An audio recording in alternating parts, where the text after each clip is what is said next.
Good evening, Mr. and Mrs. America, and all the ships at sea. Oligarchy. Ever heard the term?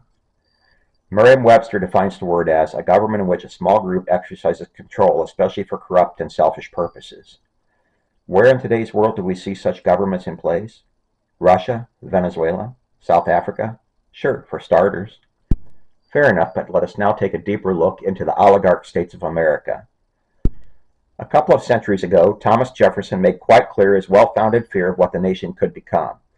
Here's a quote from the former U.S. president. "I hope we shall crush, in its birth, the aristocracy of our moneyed corporations, which dare already to challenge our government to a trial of strength and bid defiance to the laws of our country.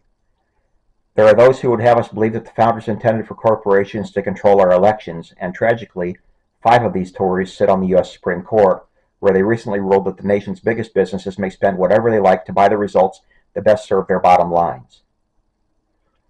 From the earliest time in our nation's history, there was concern about the potentially adverse effects of control from corporations and their leaders that could lead us to oligarchical leadership in our land. You see, the time of Thomas Jefferson was an era when wealthy bankers and corporations were getting their starts in the newly formed republic. Jefferson and others like him at the time voiced great concern regarding what could become if left unchecked. Move forwards to the mid-1800s and the corporations were in full swing. You had John Rockefeller at Standard Oil Corp. You had Andrew Carnegie of Carnegie Steel Corp. You had Cornelius Vanderbilt of Shipping and Railroads. A couple of decades later, you had Henry Ford of Ford Motor Company and George Eastman of Eastman Kodak Corp. and Thomas Edison of Edison Inc. Men of great vision and ambition, they were enabled by the U.S. federal and even state and local governments. By no means am I saying that the government should not have backed technological and societal advancement. No, I am saying, though, that the stronghold these men and others like them held over elected officials harken back to the worries and concerns of Thomas Jefferson at the beginning of our nation's history. What did all these men have in common? They became obscenely wealthy on the blood, sweat, and tears of the American workforce, all while having the U.S. Congress and courts in their proverbial hip pockets. Yet here we are in the 21st century, and it has gone to the extreme that Jefferson and his compatriots wanted no part of.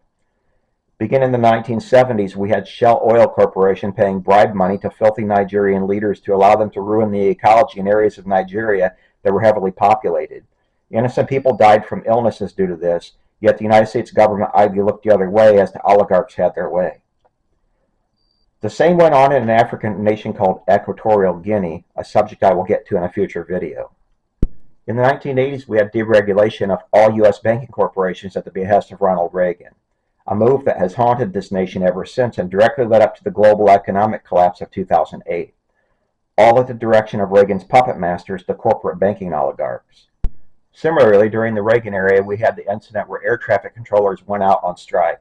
Super Ron came to the issue once more, disbanding the unionization of air traffic controllers, again at the behest of Reagan's corporate puppet masters. Does anyone under the sound of my voice remember G.W. Bush, Dick Cheney, a company called BlackRock? Yep, the G.W. Bush regime was one of the most horrendously oligarchical rule periods in modern U.S. history. The military-industrial complex had a heyday under those clowns. Take an honest look at our nation over the past couple decades. You have tech oligarchs now dictating to the U.S. government which way our nation, its laws, and society will go. From Bill Gates to Steve Jobs to Elon Musk, Mark Zuckerberg, and Jeff Bezos. Every single one of them, plus a few more, dictate both domestic and foreign policy in the United States of America to an extreme extent. Illegally so, but they're all the same. The travesty of the 2020 election, its fraudulent result, and the illegal censorship of American citizens was all a massive collusion effort between the corrupt criminal regime supposedly in charge and the rightful owners of this land, the technical oligarchs. Tidbits of the truth about the crimes committed have come out, but you and I can easily see that the oligarchs are not going to permit prosecution of any of their own, their government lackeys included. Another branch of the current corporate oligarchy running the USA is, of course, the medical mafia. Big pharma, large benefits plans, gigantic and all too powerful corporate hospitals and doctors' networks. Yep, they are why medical prices are out of the stratosphere and you will not come down, all while their elected representative lackeys continue to ignore the crimes they commit against the citizenry.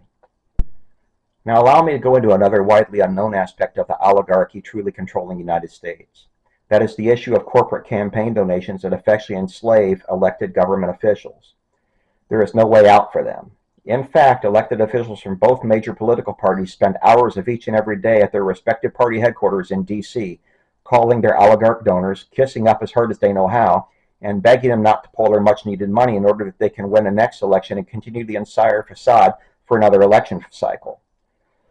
There is not a one of them who does not take part in this charade, save for Donald Trump or someone who is independently wealthy, because he did not require corporate bribes to get elected. He financed his own campaign. Ladies and gentlemen watching this video, what became was that our nation has not been based upon rule of people in forever. No, instead is a rigged system whereby corporate overlords of well-moneyed organizations spend to bribe public officials in order to get their ways, no matter what. Have you by chance written to your elected representative in the past 20 years about a particular need or concern? If you have, then you are fully aware of the stock response. You most times do not even elicit a reply from said representative, and if by slim chance you do, it is a generic form letter from a paid secretary or intern. You, my friends, are treated as a minor distraction and one to be quickly dispatched.